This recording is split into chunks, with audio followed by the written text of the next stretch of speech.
यो राजनीतिलाई चाहिँ फुलनदेवीले चाहिँ त्यो डगैतीमा गएर इन्डियाको राजनीतिमा भाग लिए जस्तै हो। सबै फुलनदेवी जस्तै हुन् यिनीहरू। त्योभन्दा बढ्ता विशेष योग्यता क्षमता खुबी भएका कुनै सिद्धान्त बोकेर हिँडेका राजनीतिक कार्यकर्ता छँदै छैन।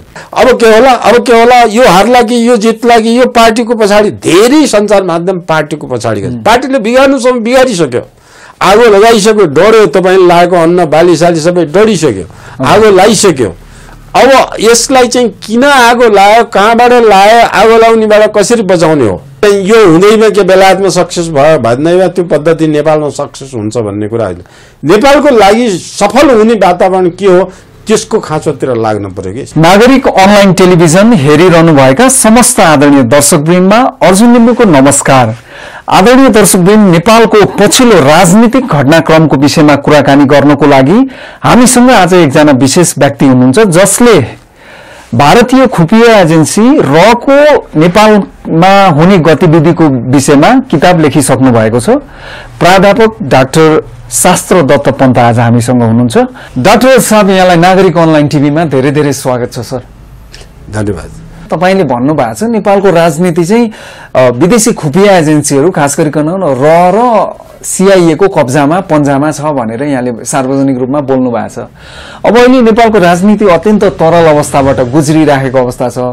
अधिवेशन पनि चलिरहेको थियो, त्यो पनि ओलीजीले अहिले अन्त्य गर्नु भएको छ। हठात देशको राजनीति एकदमै तरल अहिले भइरहेको अवस्थामा त्यो पन्जा विदेशीको भनौँ न खुफिया एजेन्सीहरू अर्थात विदेशीको अहिले कतिको प्रभाव देखिराख्नु भएको छ? अहिले त चरम कति प्रभाव भन्ने भने नेपालको सबै राजनीतिको सबै तह विदेशीकै सञ्चालनबाट नै सञ्चालन भइरहेछ। अहिले पनि नभएको भन्ने कुरा होइन, तर अहिलेको ब्याक टु होर्स, खराबबाट झन् खराब, अति खराब भएको अवस्था के हो भने अब सबै एउटै खुफिया एजेन्सीले सबै दल चलाइरहेछ। अहिले सबै दलका चाहिँ एजेन्सीहरूलाई चलाइरहेछ, सबै दलका मान्छेहरूलाई मुठ्याइरहेको छ। अब यति दबावमा राखिसकेको छ कि त अहिले चुप लाग, तैँले यो काम गर, पछि ए आ भनेर हरेक दललाई चाहिँ एउटा मुठ्ठीमा समातेर हरेक दललाई एउटा बाटो देखाएर सबैलाई एकैचोटि तबाह गरेर एकैचोटि सबैलाई अर्डर गर्ने वातावरणसम्ममा यिनीहरू पुगेका छन् कि। पहिले एउटालाई उठाउने, एउटालाई दबाउने, एउटालाई उठाउने, एउटालाई छोड्ने, एउटा हात लिने भनेर थालनी भएको थियो। त्यो थालनी भएको इन्डियाका चाहिँ राजनीतिक दलहरूले चलाउँथे। दलहरूबाट चाहिँ त्यो रहले चलाउन थाल्यो, रहले चलाउँदै गभर्मेन्टले पनि चलाउन थाल्यो। अब गभर्मेन्टले चलाउँदै त्यो चाहिँ एउटा दललाई चलाउँथ्यो, त्यो दललाई शक्तिमा पुर्याएर त्यो दल फारमा काम गराउँथ्यो। अब अहिले चाहिँ त्यो नभएर इन्डियाका जुनसुकै दलको नेताले पनि चलाउन सक्ने, जुनसुकै मन्त्रालय विभागले पनि चलाउन सक्ने इन्डियाले परिचालन गरेको चाहिँ पहिली नेपाली काङ्ग्रेस हो र जसले दुईपल्ट विद्रोह नेपालप्रति सशस्त्र युद्ध गर्यो। त्यो सशस्त्र युद्ध गर्ने बेलादेखि त्यस बेलादेखि पसेको हो। हजुर, अब नेपालको हवाई अपहरण गर्नेदेखि लिएर ब्याङ्क लुट्नेदेखि सबै कुरामा जति गतिविधि छन् त्यो गतिविधिमा चाहिँ लाग्नलाई त्यस बेलादेखि पसेको हो। त्यसभन्दा पहिले पसेका थिएन। दलहरू, भारतका दलहरूले मात्रै काम गर्थे। ती दलहरू यहीँ आएर नेपालमा आएर गर्थे, खुलेआमै यहाँ चाहिँ नेपालभित्रको चौरमा टुनीखेलमा बसेर होटलमा बसेर काम गर्थे। त्यो दलबाट गर्नुसम्म एउटा देशको दलले अर्को देशको दललाई गर्नुसँग त्यति घातक र खतरनाक मानिँदैन थियो जति चाहिँ राज्यको कुनै संयन्त्र पसेर गर्दा खतरनाक हुन्छ। त्यो खतरनाकसँग जोडिएको कुरालाई चाहे कालापानीको कुरा होस्, चाहे जम्मू काश्मीरको कुरा होस्, चाहे इन्डियामा चाहिँ मिसिँदै आएका अरू प्रान्त, भारतको प्रान्त भइसकेकाहरूको कुरा होस्, त्यसमा राज्य संयन्त्र, त्यहाँको रक्षा संयन्त्र, त्यहाँको रक्षा मन्त्रालयसित सम्बन्धित भएका, गृह मन्त्रालयसित सम्बन्धित भएका संयन्त्रहरू पस्दै आएका छन् र अहिले यी खुलेआमै रूपमा ती संयन्त्रहरूले पनि सञ्चालन गरिरहेछन्।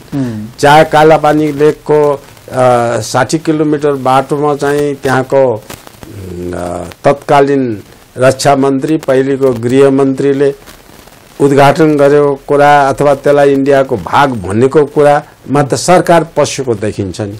अनि नक्सा त्यसलाई इन्डियाको नक्सामा मिसाएर नक्सा सार्वजनिक गर्ने कुरामा पनि सरकार पसेकै देखियो नि।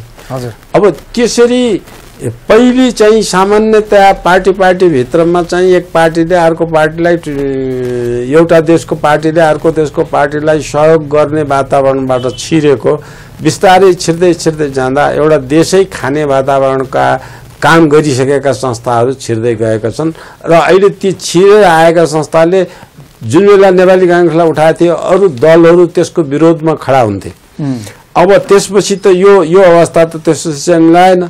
अनि गिरिजालाई चाहिँ सत्तामा लिएर आएर त्यो गिरिजालाई चाहिँ लिएर आउनु नेपाली कांग्रेसलाई भन्नु हो कांग्रेसलाई चाहिँ पावरफुल बनाएर सत्तामा राखेपछि अनि त्यसलाई चाहिँ उसले भने अनुसार सत्तामा बसेको सरकारले पनि गर्न नसकिसकेपछि इन्डियाले चाहिँ माओवादीलाई चाहिँ अनि तल खुवाएर रकम दिएर त्यो किसिमको गरेर इन्डियामा नेपाल विरुद्ध सशस्त्र विद्रोह गराउने वातावरण विदेशीबाट भयो।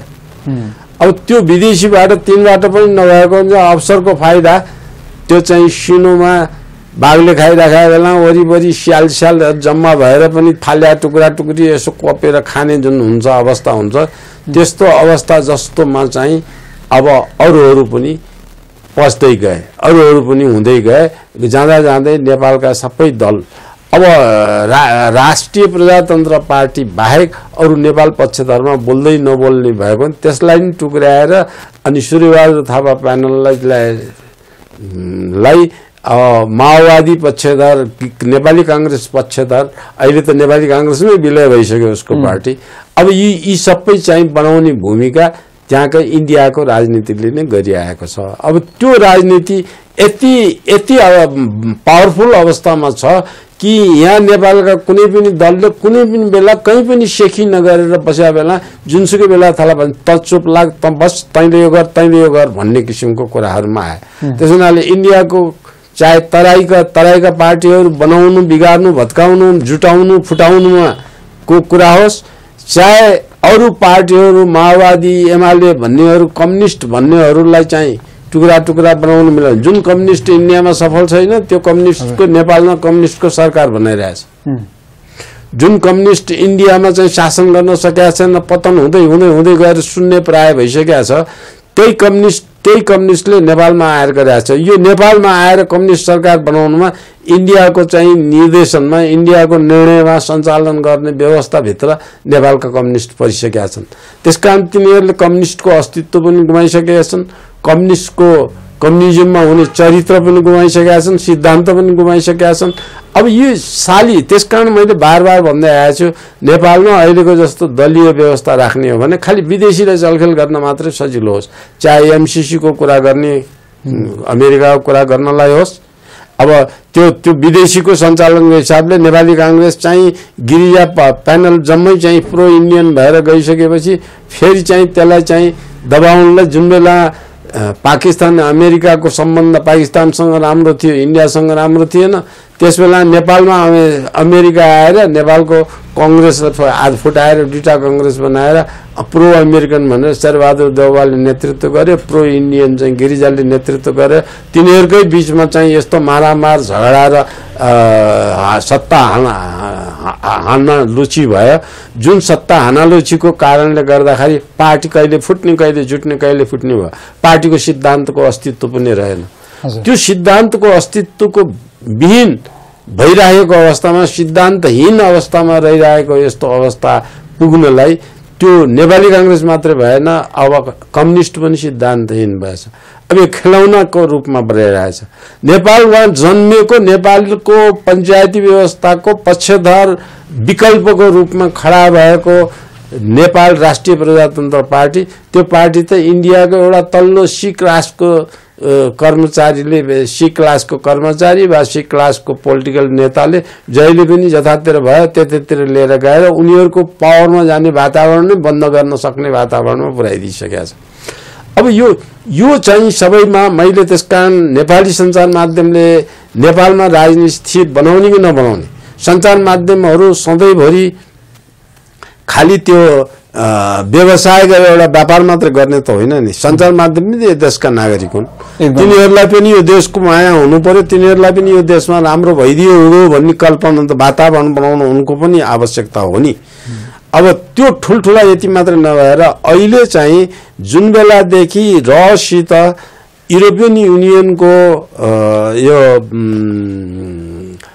क्रिस्चियन एनजिओ भनौँ अथवा क्रिस्चियन समाज जुन चाहिँ गाँसियो, उनीसँग यति धेरै पैसा छ कि त्यो पैसाबाट अहिले नेपालको कुरा गर्यो भने नेपालमा जति पनि अनैतिक काम कुराहरू बढाएका छन्, यो यसलाई भने माओवादी कम्युनिस्ट भन्छु म।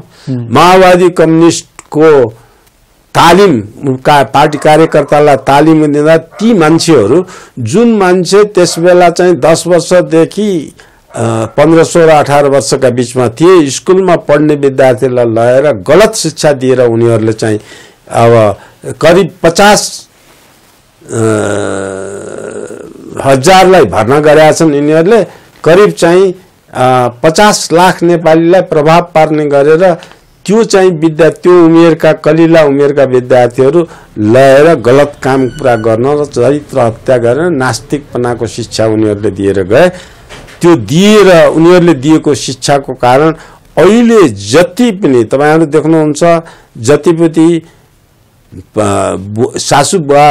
ससुराले बुहारीलाई बलात्कार गरेको, अब आमालाई बलात्कार गरेको सम्म घटना आएछ, बहिनी बलात्कार सामान्य कुरा भइसकेको छ, नातिनी बलात्कारका कुरा, बलात्कारका सबै तहको सबै नातासँग यो चाहिँ कहीँ पनि नैतिक चरित्रमा नअड्ने वातावरण के बनायो भने ईश्वर छैन, पाप छैन, पुण्य छैन, अनैतिक केही किसिमको गर्नुहुन्न, यो जे गरे नि हुन्छ। यो बेसिक निड पूरा गर्ने हो, मानिसको बेसिक निड पूरा गर्ने हो भन्ने हिसाबले जुन चाहिँ यो बीचमा दियो शिक्षा अथवा उनीहरूले लगेर दिएका त्यो चाहिँ 10 वर्षको उमेरका बच्चा अहिले तिनीहरू 40 वर्षका भएछन्। 12-15 वर्षको उमेरको लगेको भए त्यो 45-48 वर्षका भएछन्। अहिले तपाईँ बलात्कार भएका त्यस्ता नाता गोताभित्र बलात्कार हुनेहरूको संख्या हेर्यो भने बुहारी बलात्कार गरेको त्यो 45-48 वर्षको मान्छेले गरेको छ। अब एक किसिमको यो सबै माहौल यो सामाजिक चरित्रमा खत्म गर्नलाई त्यो चाहिँ मिसनरीको पैसा अनि माओवादीको चाहिँ यो अनैतिक अधर्मी बेधर्मी कुधर्मी सोचका कारणले यो सबै किसिमको बिगारेर रहेछ। अब अहिलेको अवस्था कस्तो छ भने यो अवस्थालाई नेपालको राजनीतिलाई विदेशीको बाट मुक्त एउटा आफ्नो स्वनिर्णय गर्न सक्ने अवस्थाको, आत्मनिर्भर गर्न सक्ने अवस्थाको अनि आर्थिक रूपमा पनि आत्मनिर्भर हुने बनाउने वातावरणको निमित्त आजको कुरा तपाईहरु गर्नुहुन्छ भने त्यो चाहिँ शुद्ध नेपालीले नेपालको लागि नेपाली स्रोत शासन प्रयोग गरेर नेपालकै लागि शासन गर्ने राजनीतिक पद्धति उपयुक्त कुन हो भन्ने नेपालीले छानेको पद्धति बाहेक अहिलेको यो अवस्थाबाट मलाई दिए पनि म तुरुन्तै तल आउन सक्ने अवस्थामा छैन। यति धेरै बिग्रेको छ कि त्यो तपाई कसलाई समात्ने, विद्यार्थी राजनीतिकरणमा परेको छ, तपाईको पुलिस राजनीतिकरणमा छ, इभन मिलिट्री पनि पार्शियली राजनीतिकरणमा गइसकेको छ। अब यो विद्यार्थी शिक्षकहरू जम्मै दलदलका भएर चाहिँ माडिएका छन्, कर्मचारी सबै दलदलमा विभाजित छन्। तपाईको एकता बनाउने अनि राजनीति पद्धति चाहिँ जात जाति धर्म संस्कार संस्कृतिमा विभाजन गरेर गाउँ गाउँमा घर घरमा लड्ने बाट्ने बनाछ। कुनै पनि भाइहरू मिलेर सबै भाइ मिलेर एक ठाउँमा देशको लागि अथवा घर परिवारको राम्रो काम गर्ने भन्ने वातावरण छँदै छैन। किनभने अहिले एउटा पार्टी नसमातिको कोही पनि बाँच्न सक्ने अवस्था छैन, कसैको घर पनि सुरक्षित छैन, गाउँको दुर्गम ठाउँको मान्छे पनि एक रात गएर बिताउन सक्ने अवस्था छैन। त्यो शान्ति सुरक्षा यसरी खलबलिएको छ कि देशको बर्बादी तमाम बर्बादको एक कुनादेखि अर्को कुनासम्म पुगेको छ। त्यसैले यसलाई लिएर आउनको निमित्त अहिले सञ्चार माध्यम जनतामा सही कुरा पुर्याउनु पर्यो। सञ्चार माध्यममा धेरै सही कुरा चाहिँ गइरहेछन्।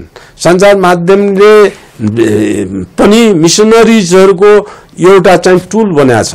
अहिले नेपालको सञ्चार माध्यम मिसनरीको टुल बनाएको छ। त्यो मिसनरीको अलि चाहिँ त्यो पैसाको पछाडि लगाएर उनले भनेका गलत कुराको माप ओकालत गर्ने पनि मैले सञ्चार माध्यम देखिसकेका छु। भाषा बर्बाद गरिरहेछन्। नेपाली भाषा, संस्कृत भाषा, जुन भाषालाई अडाउने व्याकरण हो त्यो सबै बर्बाद गरिरहेछ।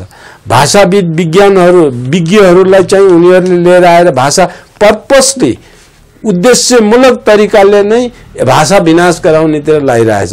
त्यो विनाश गराउनेको कुरा खाना लवराई खवाई उठाई बसाई बोली आचरण चरित्र नैतिकता आदर्शका कुरा जति छन् ती सबैलाई तोड मतोड गरेर हाम्रो संस्कार संस्कृतिलाई बर्बाद गर्ने अन्त्यतिर गएछ। त्यसलाई सत्तामा बस्ने दलले सघाइरहेछन्।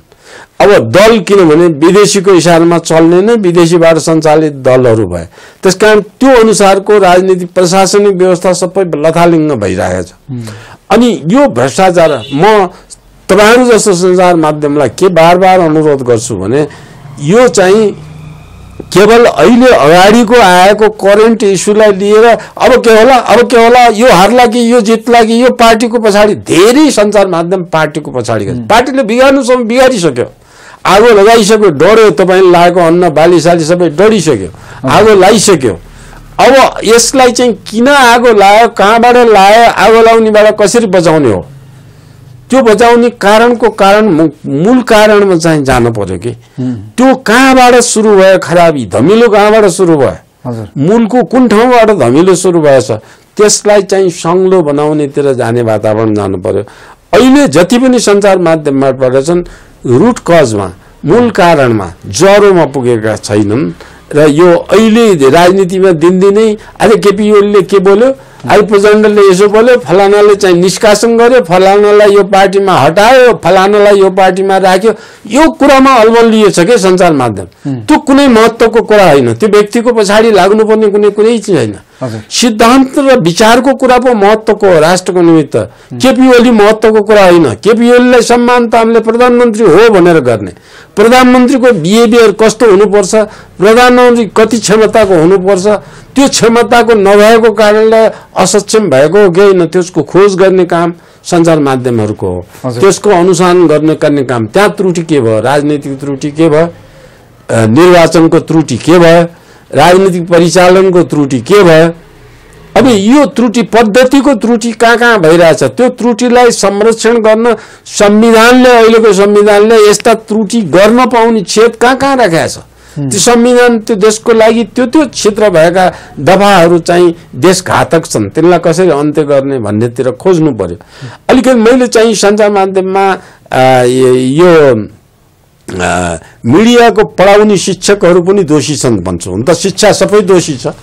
अब त्यसमा चाहिँ भाषालाई चाहिँदैन सञ्चार माध्यम। मैले हिजो मात्रै एउटा पत्रिका पढेँ तपाईको सञ्चार माध्यममा चाहिँ उपल्लो जात सधैँ प्रयोग गरिराखेको। अब त्यो एउटा सञ्चारले उत्तल्लो जात भनेर लेखेको छ। उपल्लो जात उत्तल्लो जात। मैले त्यो उत्तल्लो जात भने तल्लो जात उपल्लो जात भन्नेको सुनेको थिएँ, उत्तल्लो जात भन्ने त सुनेको छैन। अब त्यत्तिकै त्यो चाहिँ त्यो संस्कृतको बाट नेपाली भाषा बनेको र संस्कृत व्याकरणबाट नेपाली व्याकरण सञ्चालन भएको भन्ने कुरा बुझ्ने मान्छे त्यो मिडियाले पढाएर, त्यो मिडियाम्यान हो, मिडियाले लेखेको मान्छेले त्यो। मैले यस्ता कुरा दिनभरि पत्रिका तपाईको यो प्रिन्ट मिडिया हेर्नुभयो भने हजारवटा यस्ता दोष देखिन्छन् तपाईँ किसिमको। त्यो केयर नगर्ने मान्छेले राष्ट्रको केयर गर्छ? त्यो एउटा सामान्य भाषा केयर गर्ने, आफूले लेखेको लेख केयर गर्ने मान्छे हुन्न। कुनै पत्रिकामा यस्तो न्युज हुन्छ तपाईको जुन न्युज माथि टुप्पादेखि फेदसम्म पढ्यो भने एउटा पनि अर्थ पनि लाग्दैन, बुझ्दा पनि बुझिँदैन, के भन्न खोजेको देखिन्छन्। म त यही विषयमा बहस हुने हो भने म एक अङ्गाला यस्ता सामग्रीहरू लिएर उपस्थित हुनेछु। अर्थ न व्यर्थको न्युजहरू बनाएछ, कागजको त्यो खेर फालेको छ, त्यो किसिमको कुराहरू गरिरहेछ। यसले मैले भन्न खोजेको यो सबै उदाहरण किन दिइरहेको छु भने सञ्चार माध्यममा काम गर्ने मान्छे स्तरीय छैनन्। स्तरीयताहीनताको प्रमाणको रूपमा मैले यी बिन्दु प्रमाणित गरेको। जब स्तरीय पत्रकार हुन्छ, पत्रकारले त हल्लाउन सक्छ नि, देश हल्लाउन सक्छ, विश्व हल्लाउन सक्छ, तर त्यो पत्रकार निष्पक्ष हुनुपर्छ, त्यो पत्रकार बौद्धिक हुनुपर्छ, त्यो पत्रकार अत्यन्त उच्च कोटिको चरित्रमा भएको चरित्रवान व्यक्ति हुनुपर्छ। त्यो पत्रकार पैसाको आशाकुटी गएर सञ्चालन नगरेको हुन्छ, पेट पाल्न मात्र पाए हुन्छ, म देशको लागि गर्नेछु अथवा मानव जातिको लागि कल्याणको लागि गर्छु भन्ने भावना राखेको पत्रकार हुनु पर्यो। अब यो सब चिजलाई चाहिँ राम्ररी हेर्ने हो भने अब यस्ता कुरा गर्यो भने पत्रकारलाई मन पर्दैन, पत्रकारलाई मन पर्दैन। अब त्यो मन नपरेपछि, पत्रकारलाई मन नपरेपछि त्यो देशको माया नगर्ने भने मेरो विचारमा ती देशको माया नगर्ने, आफ्नो मात्रै माया गर्ने भयो। त्यो त राजनीति नै आफ्नो लागि मात्रै गर्ने राजनीति, व्यक्तिवादी राजनीति चलेको छ। अब व्यक्तिवादीलाई हटाउनलाई दलवादी ल्याउने हो, दल नै व्यक्तिको हुने भएपछि त्यो दलीय व्यवस्था पनि असफल भइसकेको छ। डाक्टर साहब, एउटा कुरा नि, जस्तो अब तपाईँ विदेशी, यही प्रसङ्ग सुरुको प्रसङ्गलाई अलिकति जोड्न चाहे। तपाईँ अब जस्तो छिमेकी राष्ट्रको जुन इन्टेलिजेन्स विङ छ र भन्ने, त्यसको विषयमा तपाईँले किताबै लेखिसकेको व्यक्ति हुनुहुन्छ। अहिले पछिल्लो समयमा नेताहरू नै अब चाहिँ भनौँ न, उहाँहरू आफै नै पोल खोलाखोलको लगभग स्थितिमा हुनुहुन्छ। र भर्खरै मात्र जस्तो शेरबहादुर देवाजीले सार्वजनिक रूपमा नै चाहिँ प्रधानमन्त्रीजीलाई त भारतको चाहिँ टाङमै छिरिसके भनेर भन्नुभयो। तपाईँले व्याख्या गर्नुभयो शेरबहादुरजी त पहिल्यैदेखि प्रो अमेरिकन कितामा हुनुहुन्छ भनेपछि हामीहरूका नेताहरू अहिले जसले चाहिँ अब अहिले उहाँहरू जो शीर्ष नेता कहलिनुहुन्छ अहिलेको मितिमा, उहाँहरू सबैको एउटा पिलर एकदम देखिएकै अवस्थामा हो नि त, छताछुल्ला भएकै अवस्थामा हो नि त सर, होइन? हो, खालि चाहिँ यिनीहरूले गरेको कुरा त्यसबेला यो नेता यताको पिलर कुनै देशको पिलरमा भएको हुनाले त्यो देशलाई रिसाउने हुनाले अर्को देशको खम्बा पिलर समातेको मान्छे डराउँथ्यो एकअर्का बिचमा। त्यस्तो पोल खोलाखोल गर्नुपर्ने अवस्था आउँदैन थियो पहिलेको अवस्था, सुरुको अवस्थामा। त्यो एउटा खासै दलाली गर्ने पनि खासै स्पष्ट दलाल के, त्यो कोका कोला कम्पनीको डिलरसिप लिएको मान्छेले मात्रै कोका कोला बेच्ने जस्तो हुन्थ्यो। अहिले त जोसुकैले पनि बेच्न खोजे जस्तो अवस्थामा छ। त्यसकारण अहिलेको अवस्थालाई हेर्दाखेरि, तपाईँको प्रश्न जिनाइन प्रश्न छ, अहिलेको अवस्थालाई हेर्दाखेरि यी सबै कुराहरू खोलेर त्यसमा रिसर्च गर्नुपर्छ पत्रकारिताले। मैले भन्छु प्रचण्डले के भन्यो, इन्डियालाई पनि कम्फर्टेबल हुने मैले योजना बनाएँ भनेर बोल्यो। अब प्रचण्डले हालैको कुरा गर्नुहुन्छ, मैले यस्ता प्रचण्ड सजन मेरो लागि मान्छे होइनन्, यी शेरबहादुर प्रचण्ड गिरिजा यी मान्छे होइनन्, देशका दुष्ट देश भ्रष्ट बनाउने मान्छे व्यक्ति मात्रै हुन्। यी चाहिँ यिनी मेरो नजरको निमित्त यी सबै लुटा डाका चोर फटाका क्याटेगोरीमा पर्छन्। मैले नेता राष्ट्रको नेतृत्व बोक्न सक्ने क्षमताका मान्छे मैले गन्दिनँ यिनीहरूलाई। त्यसकारण मैले चाहिँ यहाँनिर भन्न खोजेको कुरा के भन्दाखेरि, अहिले तिनले भनेकै कुरा चाहिँ ल्याएर इन्डियाको कम्फर्टेबल हुने गरेर चाहिँ मैले चाहिँ योजना बनाएको छु भनेर प्रचण्डले भन्नु, प्रचण्ड इन्डियाको दलाल हो भन्ने कुरा चाहिँ स्पष्ट देखिएको होइन र?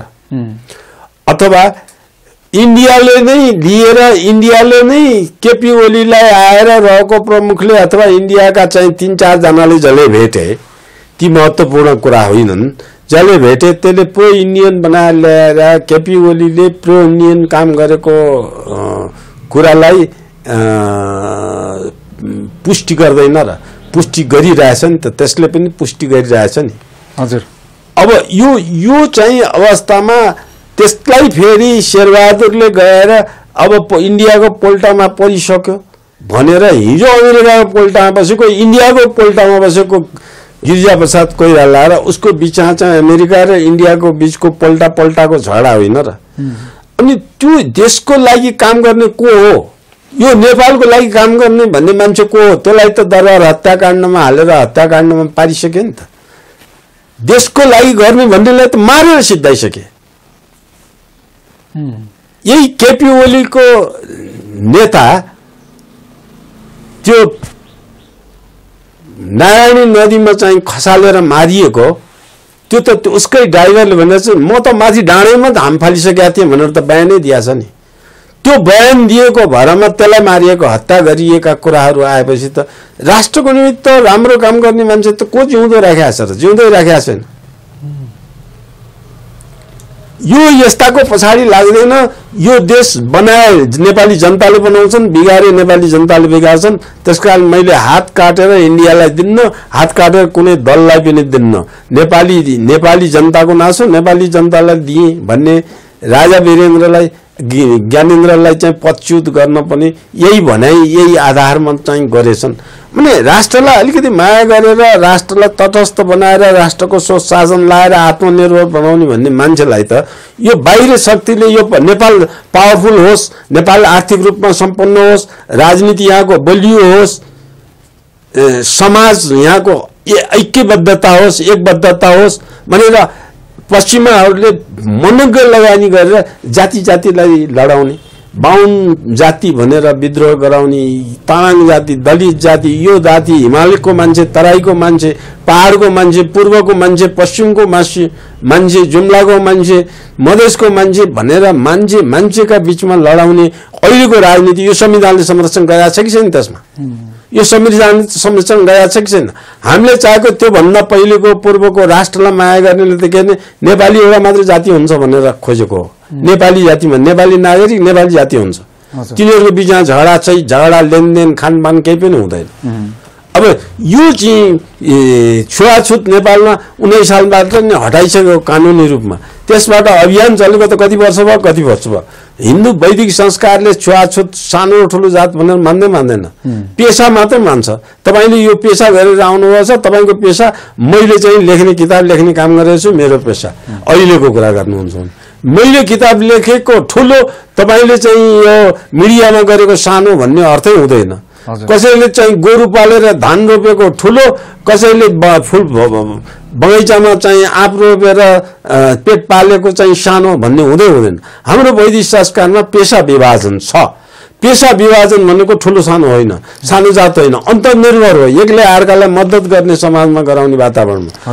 त्यो संस्कारलाई जोगाउने जति मान्छेलाई, त्यो संस्कार जोगाउने मान्छेलाई यसरी चाहिँ आफूमा लड्ने वातावरण बनाउने गर्दै अब छोइछिटो हाल्ने दलित भन्ने चिज चाहिँ यसरी कानुनले अहिलेको संविधानले भन्नुहुन्छ भने यसरी बलियो बनाए कि त्यहाँ संवैधानिक आयोग छ, दलित आयोग छ, थारू आयोग छ, मगर आयोग छ, के आयोग छन्, मधेस आयोग छ, 11वटा 12वटा त त्यो जाति आयोग छ, जनजाति आयोग छ, धेरै छन् नि त्यसमा। यी आयोग छन्। अब त्यो आयोग भनेको एउटा आयोगले अर्को आयोग भित्रका मान्छेलाई चाहिँ दबाउने, हजुर, तलाउने, तिनीहरूलाई कार्यक्रम भित्र चाहिँ होच्याउने एक किसिमको यो काम अहिले निरन्तन गरेको छ।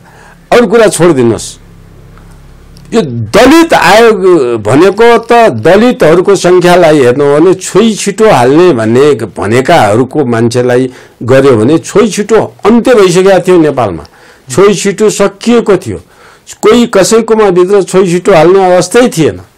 छोइ छिटो अन्त्य भइसकेपछि अहिले दलित आयोग हालेर कडा कानुन बनाए भन्ने हिसाबले छोइ छिटोलाई गर्नेलाई जेल हाल्ने कानुन बनाउने, छोइ छिटो मान्नेलाई। तर छोइ छिटो हाल्ने जातको अन्त्य गरेर त्यो जातै जम्मै तिनीहरूलाई बाहुन बनाउने, जम्मै तिनीहरूलाई क्षेत्रीय, तिनीहरू जे जातका दलित छन् त्यही जातमा स्वतः आउने भइसकेको, आइसकेको, नाउँ थर गोत्र फेरिसकिएका ती किसिमका मान्छेहरूलाई फेरि यो आयोग बनाएर एक ठाउँमा लिएर आएर अरूसँग लड्ने बनाएर अब चाहिँ यो संविधानले त छोइछिटो हाल्ने जातको पावरफुल यति बनाइदियो, त्यो जातको कहिले अन्त्य हुने भएन। लाखौं दलित बाहुन क्षेत्री भइसकेका दलितहरू फर्केर फेरि चाहिँ छोइछिटो हाल्ने जातभित्रै फर्केर गएका छन्। किन त्यसमा फाइदा हुने भयो? भत्ता पाउने भयो, छोराछोरीलाई निःशुल्क पढाउने भयो, त्यो जातीय केही कमिसन दियो, भत्ता दिएछ। त्यो फेरि मान्छे नेपाली मान्छे त के चाहिँ एक गिलास रक्सीमा एउटा भोट हालिहाल्छन् अनि एउटा डाँकालाई जिताएर पठाउँछन्। अब त्यस्तो मानसिकता भएकोले वर्षको 10-20 हजार आउँछ कुनै भन्ने ठाउँमा भएपछि जात फेरि चाहिँ भएर त्यो क्षेत्री भइसकेको दलित मैले देखाएको छु, मैले चिनेको छु, 52को क्याटेगोरीमा भइसकेको, नछुटिसकेको, छोइछुटेको अन्त्य भइसकेको दलितहरू अब अहिले फर्केर गएर पहिले अब उदाहरणको लागि विश्वकर्मा लेख्नेलाई कहानी लेख्न थालेका छन्। अब किसान लेख्ने सार्कीहरूले सार्की लेख्न थालेका छन्, सर्किनी लेख्न थालेका छन्, जुन समाजमा चल्दै नचलेको। अब उनीहरूले विभाजन गर्न लिएर आइसकेपछि यता 52 क्षेत्रीको थरमा फेरि आमाको थर जोडेर, बाउको थर र आमा थर जोडेर बिहा गरेको चाहिँ महिलाहरूलाई यसरी बिगारेको छ कि महिलाहरू पुलिङ्ग भएर हामी पुरुषवादी, पुरुषसित लड्न पुलिङ्ग हुने भने। अच्छा मैले इकार उकार लिङ्गमा लाग्ने वचन व्याकरण पनि तोडफोड गरेछ। त्यो तोडफोड गरेको सञ्चार माध्यमले फेरि त्यसलाई समर्थन गरेछ, भाषा विज्ञहरूले त्यसलाई समर्थन गरेछ। अब यो बिगार्ने, समाजमा बिगार्ने कुराहरूमा चाहिँ यसरी लहर गयो भने 1 महिनासम्म भनिराखे पनि यसरी बिगारेका ठाउँहरू चाहिँ पत्ता लाग्छ। पन्तज्यू एउटा कुरा चाहिँ नि जस्तो अब यो त भयो, यो जुन राजनीतिकै असर भनौँ न, यो पनि एउटा हैन यसको राजनीतिकै कारण भएको। अब अहिले देशको राजनीति जुन अवस्थामा छ नि, जुन धरातलमा पुगेको छ नि, अब अहिलेको यो अवस्थाले चाहिँ कस्तो कार्य दिशा भनौँ, अगाडि डेस्टिनी कतातिर हामी जाँदैछौँ भन्ने अब यो अत्यन्त तरल अवस्था हो नि त। यो मलाई चाहिँ मैले तपाईँले सोध्नु भयो, मैले चाहिँ यस्तो प्रश्न सोध्नै नसोध्नुहोस् भन्छु कि यो सस्तो प्रश्न हो, अत्यन्त सस्तो। अनि गम्भीर पनि त उतिकै हो नि सर। होइन, गम्भीर उतिकै यो किसिमको कुरा कता जान्छ भन्ने कुरा चाहिँ त मैले छोटकरीमै यतिमै भनिसकेँ कि जुन गाडीमा तपाईँको स्टियरिङ भाँचिएको छ, जुन गाडीमा चाहिँ इन्जिन थोत्रो इन्जिन आएर चाहिँ कुन बेला बन्द हुन्छ भन्ने कुरा थाहा ठेगानै छैन, त्यो गाडीलाई हाँक्न लगाएर त्यो गाडीबाट गएर अब यो गाडी कता जान्छ भन्ने जस्तै प्रश्न हो तपाईँको प्रश्न। भनेपछि दुर्घटना निश्चित छ, कुनै बेला हुनसक्छ, कुनै बेला पनि दुर्घटना त असल। त्यो स्टियरिङ नै ठिक छैन जुन गाडीको व्हिल नै ठिक छैन, जुन गाडीको चाहिँ इन्जिन नै थोत्रो छ, त्यो नचाहिने चिज इन्जिनमा भएर त्यो दुर्घटना निश्चित हुन्छ। तर कहाँनिर हुन्छ, कतातिर हुन्छ भन्ने कुराको अड्कल गरिराख्नुपर्ने आवश्यक छैन कि। त्यसो हुनाले यो कता जान्छ, कसरी हुन्छ भन्ने कुरा यो चाहिँ त हामीलाई तपाईहरुले सोध्ने प्रश्न त के हुन सक्छ भने एउटा सिद्धान्तमा चलेको अथवा मल्टी पार्टी सिस्टममा चलेको, पार्टीलेस सिद्धान्तमा चलेको, डुअल पार्टी सिस्टममा चलेको अथवा यो चाहिँ डेमोक्रेटिक एप्रोचमा चलेको, यो सिद्धान्तमा चलेको राजनीतिक व्यवस्था भनेर औलाइसकेर त्यो सिद्धान्तको आधारमा चलेको कुरा गर्नुहुन्छ भने अब कता जान्छ भन्ने तपाईको प्रश्न अमेरिकाको राजनीतिमा सोध्नुहुन्छ भने म जवाफ दिन सक्छु, इन्डियाको राजनीतिको बारेमा सोध्न सक्नुहुन्छ भने म जवाफ दिन सक्छु, अमेरिकाको, थाइल्यान्डको, जापानको राजनीतिमा सोध्नुहुन्छ भने म जवाफ दिन सक्छु। तर नेपालको यस्तो किसिमको राजनीति, तपाईले नेपालको राजनीति, इराकको, अफगानिस्तानको यस्ता देशको राजनीति लिएर अब कता जान्छ भनेर शंका गरे जन्ने, जसको कुनै प्याडल नै छैन, कुनै पहिया नै छैन, कुनै इन्जिन नै गतिलो छैन, कुनै सञ्चालन गर्ने कुनै वातावरण नै छैन, त्यो देशको कुरालाई अब कता जान्छ भनेर कुरा गर्नु भन्दा, चिन्ता गर्नु भन्दा पर्दा यसलाई टास्नु सबै जनता मिलेर यसलाई कोल्याप्स गरेर नेपाली जनताले नेपाललाई कस्तो राजनीति चाहिएको त्यो खोज्ने, त्यस्तो संविधान बनाउने, त्यस्तो अथवा यो संविधानलाई संशोधन गरेर त्यो रूपमा लैजाने, त्यो किसिमको वातावरणको अहिलेको खाँचो हो। अब यही संविधानले कता लैजान्छ भन्नेको अहिलेको खाँचो होइन, यो संविधान नै गलत छ, यो पद्धति नै गलत छ, यसका नेता नै गलत छन्, यो सिद्धान्तविहीन राजनीति हो। यो राजनीतिलाई चाहिँ फुलनदेवीले चाहिँ त्यो डगैतीमा गएर इन्डियाको राजनीतिमा भाग लिए जस्तै हो, सबै फुलनदेवी जस्तै हुन् यिनीहरू, त्यो भन्दा बढ्ता विशेष योग्यता क्षमता खुबी भएका कुनै सिद्धान्त बोकेर हिँडेका राजनीतिक कार्यकर्ता छँदै छैन। यी विदेशीका दलाल मात्रै हुन्, भरिया हुन्, भरिया कुल्ली हुन्, कामी गर्ने त्यो किसिम, त्यो 2-4 पैसामा बेच्ने हुन्, पैसामा बिक्ने हुन्। अब यिनीहरूको अहिले एउटै धारणामा चाहिँ चुनाव भन्ने अन्तर्राष्ट्रिय जगतको आँखामा छारो हाल्न एउटा चुनाव भन्ने विचार जुडाउने, जुन चुनाव चाहिँ अन्तर्राष्ट्रिय जगतले थाहा नपाउने गरेर चाहिँ भोट किनेर चाहिँ चुनावमा यिनीहरूले जित्ने गर्छन्। भोट किन्ने, भोट बेच्ने को हुन्छ भने जडाहरू हुन्छन्। अब त्यो जडाहरूले भोट बेच्छन्, भोट किन्छन्, अनि जनावरका भोट किनेर यिनीहरू दिन्छन्। असल मान्छे त देशमा छैनन्। तपाईलाई म फेरि बार तपाईहरुले एउटा सावधान के हुनुहोस् भने देशमा जब देशका आम जनताको वर्केबल माइन्ड पावरको 2/3 भन्दा बढ्ता देशको जनसंख्या रहँदैन तबसम्म त्यो देशको विकास सम्भव हुँदैन मात्रै होइन कि राजनीति पनि असल चरित्रमा चल्नै सक्दैन। अब अहिले नेपालको हाम्रो चाहिँ नेपालमा 1,10,00,000 वर्केबल म्यान पावर छ। त्यो वर्केबल म्यान पावरमा तपाईको 66 लाख अहिले विदेशमा छन्। 66 लाख विदेशमा भएपछि 1/3 मात्रै नेपालमा रहेको, त्यो 1/3 मध्ये पनि 15 लाख नेपाली जो इन्जिनियर छन्, डाक्टर छन्, प्रोफेसर छन्, ठुलो इज्जत नाउँ कमाएका छन्, नासा जस्तो ठाउँमा गएर काम गरिरहेछन्। त्यस्तो म्यान पावर नेपालको जुन क्षमतावान शासकीय रूपमा वैज्ञानिक रूपमा देशभित्र बसेर काम गर्नुपर्ने हो, त्यो काम गर्ने टप लेभलका 15 लाख नेपाली चाहिँ विदेशको नागरिक लिएर बसेका छन्। यो राजनीतिको दुर्दशा देखेर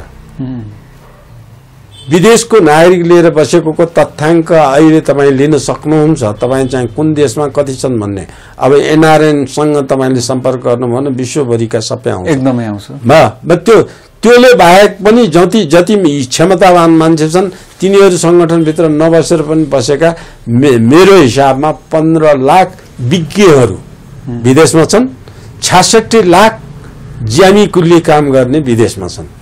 अब 66 लाख मर्ने बेलामा भए पनि ती फर्केर नेपालमा आउँछन्, तिनलाई नागरिकता दिँदैनन्। तर 15 लाख यही राजनीति अवस्था जसलाई फर्काउनु देशको बनाउनुको लागि फर्काउनु जरुरी छ, तिनलाई नफर्काउने हो भने देश बर्बाद हुन्छ। ती फर्केर आउने अवस्थामा छैन। अहिलेको राजनीतिले तिनले कसैलाई पनि फर्काउन ल्याउने अवस्थामा छैन। विदेशमा गरेका काम गर्ने ज्यामी कुल्ली लेभलका मान्छे फर्कायो भने त रेमिटेन्स घट्छ नि, कहाँ फर्काउने भनेर उनको सरकारी लगानी गरेर म्यान पावर कम्पनीहरूलाई लगानी गरेर विदेशमा निर्यात गर्ने अड्डाहरू थोपिरहेछ। अहिलेको सरकारले अड्डाहरू थपिरहेको छ, अड्डाका प्रक्रियाहरू थपिरहेको छ, त्यसलाई कमाउने साधनको बाटो बनाइरहेछ। अब त्यसो हुनाले तपाईहरु लाग्नुपर्छ यो राजनीति। म तपाईहरु सञ्चार माध्यमलाई तपाईको माध्यमबाट सबै सञ्चार माध्यमलाई के अनुरोध गर्छु भने देश अब जरैदेखि बनाउनु पर्छ। देश जरैसित बनाउनलाई चाहिँ कसरी बनाउन सकिन्छ त्यसको खोज तलास गर्नु पर्यो, त्यसको खराबीको अन्वेषण गर्नु पर्यो। र यो अहिलेका राजनीति बिग्रिएको विकार वृत्ति भएका राजनीति नेतालाई पतङ्ग बनाएर तल चाहिँ गिराएर यिनीहरूलाई समाजबाट अपहेलित हुने वातावरण सिर्जना गर्नु पर्यो। यो बाहेक शुद्ध पवित्र राजनीति दलीय राजनीति आए पनि दलीय राजनीति बेलायतको जस्तो पनि हुनु पर्यो नि, जर्मनको जस्तो हुनु पर्यो, फ्रान्सको जस्तो हुनु पर्यो, अमेरिकाको जस्तो हुनु पर्यो। त्यो हुने वातावरणमा हाम्रो भूगोलमा ठिक हो कि होइन?